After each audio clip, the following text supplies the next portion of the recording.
तो हेलो दोस्तों आज के इस वीडियो में आप खुद पढ़ पाओगे कि मैंने क्या प्रॉम्प्ट जो है वो एआई फिएस्टा के सुपर फिएस्टा मॉडल को दिया है। एक्चुअली मैं कहीं ज़्यादा टाइम से इस चीज़ पे रिसर्च कर रहा हूँ कि जो भी डेवलप्ड नेशंस है वो बहुत ही ज़्यादा developing Nations and under developed Nations को बहुत ही अलग अलग टर्म्स पे जो है वो ट्रोल क्रिटिसाइज और पॉइंट आउट करते हैं कि आप में इस चीज़ की कमी है, उस चीज़ की कमी है, ये प्रॉब्लम है, वो प्रॉब्लम है। बट मैं इस चीज़ को जब तक देख पाया हूँ तब तक ये बात है कि जो डेवलप्ड नेशंस है वो खुद बहुत ही ज़्यादा इशूमेटिक है फॉर द होल वर्ल्ड। तो बट क्योंकि उनके पास पावर होता है तो रेयरली वो चीज़ जो है वो हाईलाइट में होती है। तो आज मैंने 10 इंसिडेंट्स को मांगा है, वो वैसे 10 इंसिडेंट्स में जिसमें डेवलप्ड नेशंस जो है वो मोरालिटी, एनवायरनमेंट, सोशल और इकोलॉजिकल डैमेज के लिए रिस्पॉन्सिबल हुए हैं। वो टॉपिक्स में जिन टॉपिक्स में वो खुद डेवलपिंग और अंडर डेवलप्ड नेशंस को मजाक बनाते हैं या फिर उनको उनके लिए दिक्कतें खड़ी करते हैं, तो या फिर उन पे सैंक्शंस लगा देते हैं। तो आइए दोस्तों देखते हैं। पहला केस जो इसने बताया वो ये है कि मिनामाटा मर्क्यूरी पॉइजनिंग जो कि 1932 से 1968 में जापान में हुई थी। चीज़ो कॉरपोरेशन जो है उसने डंप कर दिया था मर्क्यूरी लेडन वेस्ट वाटर को मिनामाटा बे में, पॉइज़न कर दिया था पूरी फूड चेन को और 1700 से ज़्यादा मौतें हुई थी न्यूरोलॉजिकल डिजीज़, कन्वल्जन्स, पैरालिसिस और कोमा के कारण। जापान जो कि एक डेवलप्ड नेशन है industrialised rapidly while now lecturing others on industrial pollution. तो सबसे पहला इंसिडेंट जापान का आया है कि जापान ने कुछ इस प्रकार की हरकत की थी कि पूरा के पूरा मर्क्यूरी से भरा हुआ वेस्ट उसमें डाल दिया था, जिससे काफ़ी एक्वेटिक लाइफ और इवन ह्यूमन हेल्थ और सब कुछ बहुत ही ज़्यादा डैमेज की थी। तो खुद एक डेवलप्ड नेशन है और इस तरीके की हरकत जो है वो उसके द्वारा की गई थी। Second, Vietnam ecocide via agent orange US से 1961 टू 1971।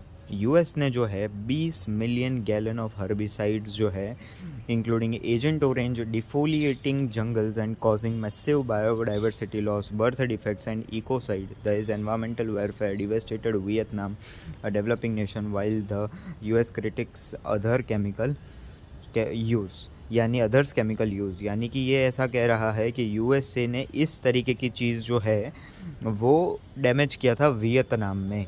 तो ये बेसिकली है कि यूएसए जो कि खुद एक डेवलप्ड नेशंस है और काफ़ी ज़्यादा ज्ञान देता है, वो खुद ऐसी हरकत किया हुआ है। थर्ड है Bhopal gas disaster, USA owned union carbide India 1984। ये एक यूएस बेस्ड मल्टीनेशनल प्लांट है जिससे द्वारा लीक हो गया था 32 ton of toxic gases killing 20,000 immediately approx and injuring hundreds of thousands, leaving a toxic site contaminating ground water. The West mocks industrial safety lapses in India but ignores its corporate role. यानी कि Bhopal gas tragedy हर कोई काफ़ी लोग मतलब जानते हैं जिनको idea है इस टॉपिक्स पे, जो कि इंडिया में हुई थी, लेकिन ये हुई थी यूएसए बेस्ड मल्टीनेशनल प्लांट में। तो हालांकि वो डेवलपिंग और अंडर डेवलप्ड नेशन को इन टर्म्स पे क्रिटिसाइज़ करते हैं, लेकिन ये खुद का प्लांट है और उनके खुद का प्लांट इंडिया में था और इंडिया में इतनी डेथ्स हुई थी उन्हीं के द्वारा ओन प्लांट में। फोर्थ केस है एक्सॉन वेल्डेज ऑयल स्पिल जो कि फिर से यूएसए द्वारा है 1989। द एक्सॉन टैंकर जो है spilled 11 million gallons of oil in Alaska devastating marine ecosystems, marine यानी समुद्री। Cleanup efforts further harmed the pristine sound. US oil dependency caused this, yet America trolls oil spills in less regulated developing ports.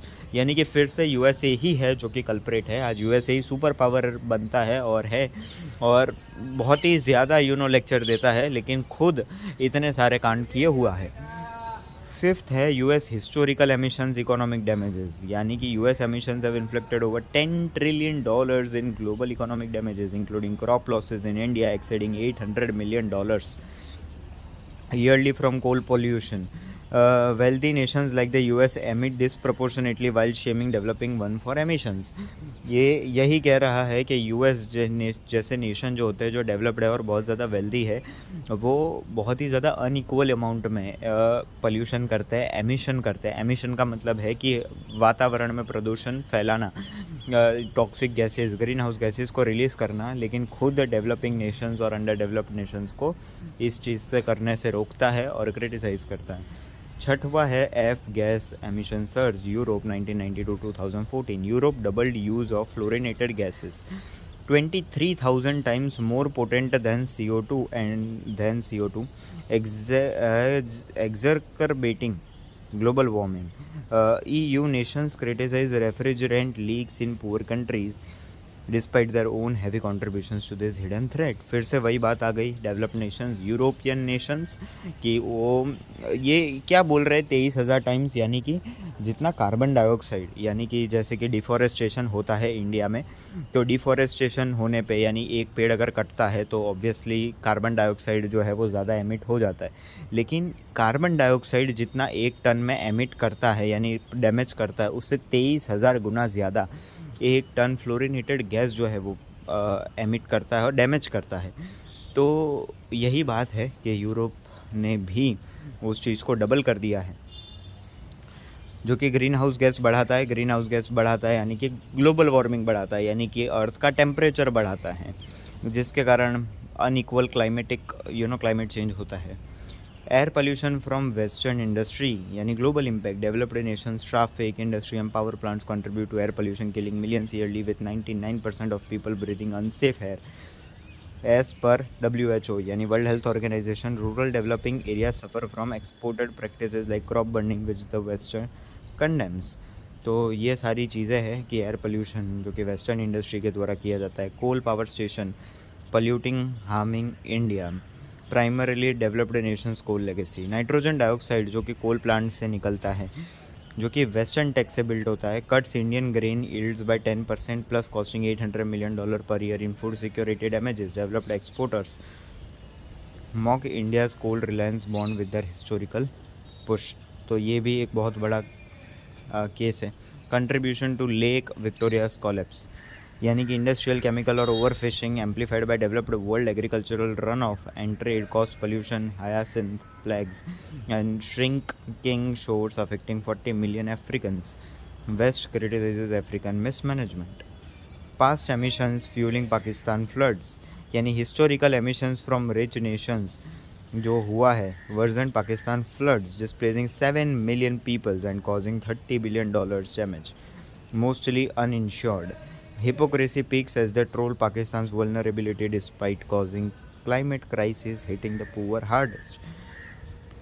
तो ये हमें response मिला है सोनार pro के द्वारा, और ये रिसर्च करने के पीछे का सबसे मेन रीज़न ये था कि हमें ये भी जानना चाहिए और देखना चाहिए कि ऑल्दो हम डेवलपिंग है या फिर अंडर डेवलप्ड है और हमारे यहाँ पे लाखों इश्यूज़ होंगे, ये सब जो चीज़ है वो वैलिड है, वो सर्टिफाइड है, वो सच बात है। लेकिन इसका ये मतलब नहीं कि जो डेवलप्ड नेशंस है वहाँ पे आप लोग जितनी भी क्लीनलीनेस देखते हो, जितनी भी फॉर्मेलिटी देखते हो, फॉर्मल्स चीज़ें होती है, डिसिप्लिन में चीज़ें होती है, मोरालिटी आपको दिखती है, तो वो सब कुछ आपको जो दिखता है वो उतना ज़्यादा पूरी तरीके से सच नहीं होता।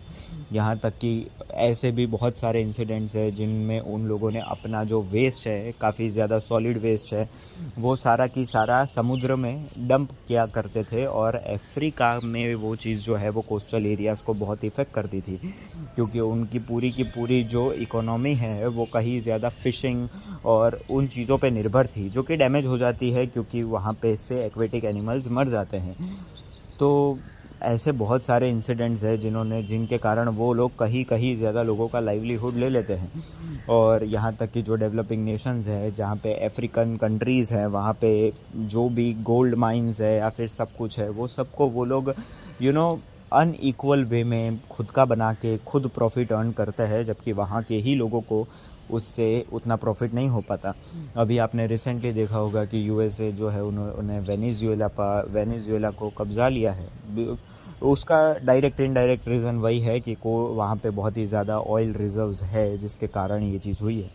इनफैक्ट यही चीज़ आपको बहुत अलग अलग वे में देखने को मिलेगी, कि यही बात है पूरी की पूरी कि जो भी लेस पावरफुल होता है उस पे हमेशा यही तरीके की हरकत की जाती है, और उनको दबाया जाता है और ये इशू कभी हाईलाइट में भी नहीं आ पाता। और अगर हाईलाइट में आता भी है, लोगों को पता भी होता है, फिर भी उस पर कोई भी एक्शन नहीं किया जा सकता, just because of the difference in the power. You know, power जिसके पास ज़्यादा है ऑब्वियसली उसी की चलती है। और ये चीज़ों को चेंज किया जा सकता है। हम गवर्नमेंट्स को भले ही मॉक करते हैं कि हमारे देश की गवर्नमेंट कुछ नहीं करती, ऑब्वियसली मॉक करना चाहिए, क्वेश्चन करना चाहिए, लेकिन हम आम जनता है, हम एक्चुअल में ऑन ग्राउंड इन मुद्दों को हाईलाइट में ला सकते हैं और इस चीज़ में बहुत ही ज़्यादा चेंज जो है उसको ब्रॉटअप कर सकते हैं। क्योंकि आखिर सरकार भी हमने चुनी है, सरकार को गिरा भी हम सकते हैं। हमारे पास तादाद है, आप सिर्फ इमेजिन करो कि अगर 1 मिलियन लोग, जो कि ज़्यादा नहीं होते, अगर सिर्फ 10 लाख लोग, जो कि इंडिया की कितनी बहुत कम परसेंट पॉपुलेशन होती है, अगर ये 10 लाख लोग भी अगर पार्लियामेंट के आगे जाके अपने मुद्दों को रखे, या फिर यही सेम चीज़ यूएस में हो या यूरोप में हो और रियल इश्यूज़ को रखे, तो किसी में ताकत नहीं है कि कोई भी सरकार या कोई भी गवर्नमेंट या कोई भी अपने वेपन्स के दम पे हमें डरा पाए, धमका पाए। But unity is very important और हम रियल मुद्दों को कंसिडरेशन में लिए बहुत ज़्यादा ज़रूरी है। लेट्स सी क्या होता है। ये बस एक इंट्रोडक्टरी वीडियो है।